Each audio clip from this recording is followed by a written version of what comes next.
Hello बच्चों, जय हिंद। तो स्टार्ट करते हैं आज फिर से क्लास 10th साइंस के टॉपिक रासायनिक अभिक्रिया के प्रकार।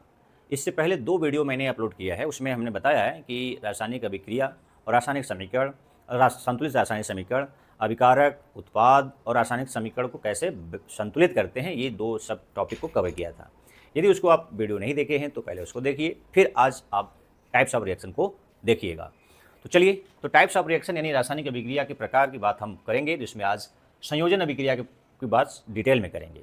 तो रासायनिक अभिक्रिया के कितने मुख्यतः प्रकार हैं क्लास 10th के हिसाब से? 4 प्रकार हैं। कितने प्रकार हैं? 4, जो आप देख पा रहे हैं। पहला है संयोजन अभिक्रिया।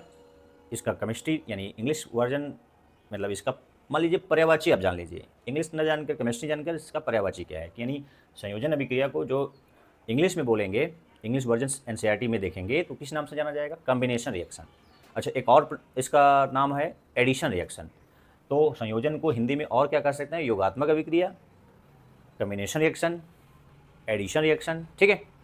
अगला है वियोजन अभिक्रिया या डिकम्पोजिशन रिएक्शन। इसके भी प्रकार पढ़ेंगे उसमें। तीसरा है विस्थापन अभिक्रिया, डिस्प्लेसमेंट रिएक्शन। चौथा है द्विविस्थापन या डबल डिस्प्लेसमेंट। ये 4 मुख्य कैटेगरी में डिवाइड किया गया है पूरे क्लास 10th के पॉइंट ऑफ व्यू से। तो आज हम इसको मॉडल किसकी सहायता से? मॉडल की सहायता से भी हम आपको एक्सप्लेन करेंगे। ठीक है। ये मॉडल की सहायता से, एटॉमिक मॉडल की सहायता से आपको मैं समझाने का प्रयास करूंगा कि कौन योगात्मक है, कैसे योगात्मक है, कैसे संतुलित है, द्रव्यमान संरक्षण नियम लागू हो रहा है कि नहीं लागू हो रहा है। तो चलिए डिटेल में देखते हैं संयोजन अभिक्रिया के उदाहरण और उसका कंसेप्ट। चलिए, तो पहला है संयोजन। तो और सबको हम क्या कर देते हैं? इरेज कर देते हैं, मिटा देते हैं और संयोजन को डिटेल समझते हैं। तो संयोजन में जैसे ही नाम से इसका ज्ञात हो रहा है कि संयोग होगा, कि जब 2 या 2 से अधिक अभिकारक, मान लेते हैं एक अभिकारक ये है और 2 से ज़्यादा है अभिकारक, तो उसमें प्लस लगाकर दूसरा अभिकारक जोड़ देते हैं। ये अभिक्रिया करेगा, रिएक्शन होगा, तो एक उत्पाद बनेगा। क्या बनेगा? एक उत्पाद बनेगा, यानी ए और बी आपस में साथ आ जाएंगे। अभिकारक कितने हैं? 2। उत्पाद कितना है? 1। तो जब ऐसा कोई अभिक्रिया होता है जिसमें 2 या 2 से अधिक अभिकारक मिलकर एक उत्पाद बनाते हैं, तो ऐसे अभिक्रिया को संयोजन अभिक्रिया या योगात्मक अभिक्रिया, या इसका इंग्लिश वर्जन बोलें कॉम्बिनेशन रिएक्शन या एडिशन रिएक्शन कहते हैं। जैसे मैंने बताया कि कोई अभिकारक ए है, दूसरा अभिकारक बी है, दोनों आपस में जुड़कर एक उत्पाद बना रहे हैं ए बी, तो ऐसा अभिक्रिया को संयोजन अभिक्रिया कहते हैं। अब इस पर हम कोई रियल एग्जाम्पल फिट करते हैं, मॉडल से भी इसको समझाते हैं। तो रियल एग्जाम्पल मान लेते हैं कि आपने ले लिया है हाइड्रोजन गैस। क्या ले लिया? Hydrogen gas. गैस का जी न लिखकर हम क्लियरिटी के लिए जी नहीं लिख रहे हैं, यानी जी यहाँ लिखना चाहिए, लेकिन अभी हमें टाइप्स ऑफ रिएक्शन बताना है, तो हम जी को हटाकर समझाने के लिए, मतलब समझिए लेकिन उसको लिखिए नहीं। ठीक है। दूसरा है क्लोरीन गैस Cl2।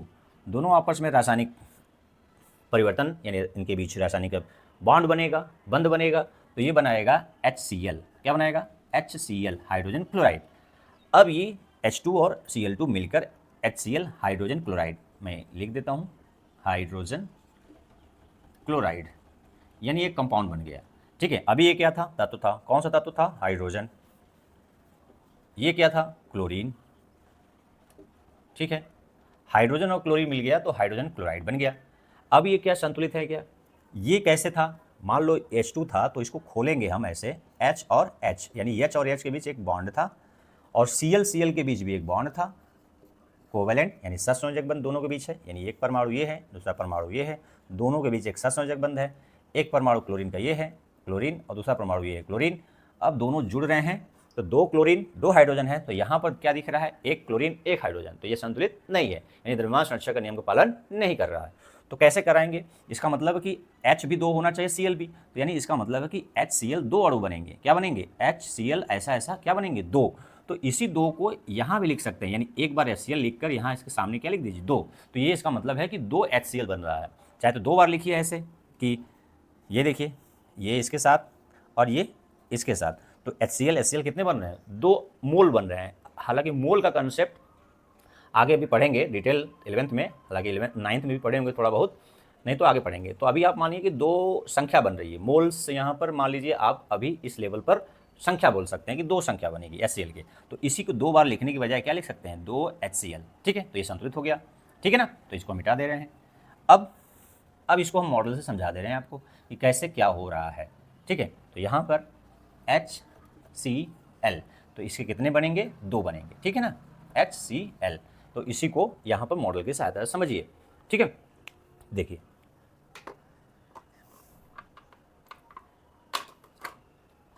ये देखिए, ये है ग्रीन बॉल क्लोरीन को रिप्रेजेंट कर रहा है और इनके बीच का जो ब्लू बॉन्ड है वो इनके बीच का रासायनिक बंध है। तो ये क्या है, Cl2। ये क्या है, Cl2। तो इसको शॉर्टकट में लिखते हैं तो क्या लिखते हैं, Cl को Cl2। 2 बार क्लोरीन एटम है जो एक मालिक्यूल के रूप में, यानी ये 2 परमाणु से मिलकर जो मैं जिसको पकड़ा हूँ वो बॉन्ड है, उसके वजह से जुड़े हुए हैं, तो ये Cl2 मालिक्यूल हो जाएगा और एक अलग अलग बॉल जो है एटम है। उस तरह से हाइड्रोजन, जैसे ये क्या हो गया, Cl2। और उस तरह से यदि हाइड्रोजन की बात करें तो जो वाइट बॉल है वो हाइड्रोजन है और उनके बीच में जो बॉन्डिंग है वो बॉन्ड है, तो ये H2 मालिक्यूल है। क्या है, H2 मालिक्यूल, और 2 इसके एटम यानी परमाणु हैं। एक अणु में 2 परमाणु हैं, एक Cl2 अणु में 2 परमाणु क्लोरीन के हैं। तो जब ये आपस में चिपकेंगे, मतलब जुड़ेंगे, तो जब Cl2 और H2 आपस में रिएक्शन करेंगे तो Cl और H के बीच बॉन्ड बनेगा। क्या बनेगा, Cl और H के बीच, हाइड्रोजन और Cl क्लोरीन के बीच क्या बनेगा, बॉन्ड बनेगा। तो ये बॉन्ड कहलाएगा सहसंयोजक है। अभी आप सहसंयोजक आयनिक थोड़ा सा आगे जब बढ़ेंगे तो उसमें आपको मिलेगा कि आयनिक बंध, सहसंयोजक बंध। तो अभी आप जानिए कि जो ये इनके बीच बंध है, फोर्स है, वो सहसंयोजक बंध है।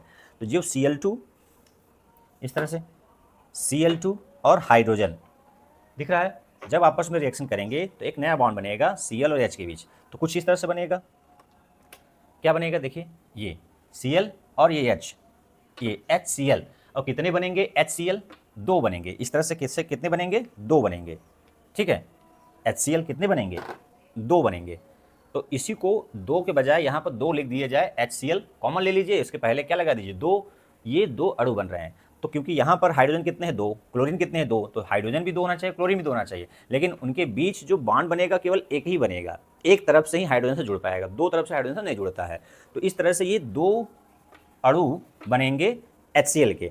तो यहाँ पर इसकी संख्या, यहाँ पर इसकी संख्या बराबर होनी चाहिए। किस नियम को पालन करना चाहिए, द्रव्यमान संरक्षण के नियम को पालन करना चाहिए। हो रहा है कि नहीं हो रहा है, देख के बताइए। H2, फिर है ये H2 है और यहाँ पर क्या है, Cl2 है। ठीक है, फिर से देख लीजिए, Cl2 और H2 जब आपस में रिएक्शन करेंगे तो H और Cl, तो H और Cl एक साथ एक बनेगा। ठीक है, ये वाला एक अणु बना HCl और ये किनारे किनारे वाला भी तो आपस में जुड़ेंगे, तो ये 2 बनेंगे। ठीक है, तो इसलिए यहाँ पर मैंने क्या बताया है कि 2 अणु क्या बनेगा, 2 अणु HCl के बनेंगे। ठीक है, 2 अणु किसके बन रहे हैं, HCl के। तो इस तरह से योगात्मक अभिक्रिया में आप कहेंगे कि सर आपने भी बताया है कि योगात्मक अभिक्रिया का मतलब क्या होता है, 2 अभिकर्मक मिलकर एक उत्पाद बनाते हैं। एक ही प्रकार के उत्पाद बनेंगे, ये बताया मैं। संख्या उसकी 2, 3, 4 हो सकती है। जैसे केला है, एक केला हो या 1 दर्जन केला हो तो सब केले ही रहेंगे, तो फल कितने प्रकार हुआ, 1, उसकी संख्या 1 से अधिक हो सकती है। समझ रहे हैं ना। अब उसमें 1 केला कहूँ या 6 केला कहूँ, उसमें सेव नहीं आ जाएगा ना। इसलिए यहाँ पर 2 अणु जो बन रहा है HCl के, वो दोनों ही HCl हैं, ये कहने का मतलब है, न कि एक का मतलब सिंगल एक नहीं। एक प्रकार के अणु या यौगिक बनेंगे जब 2 या 2 से अधिक पदार्थ संयोग होंगे, जुड़ेंगे, तो एक प्रकार के यौगिक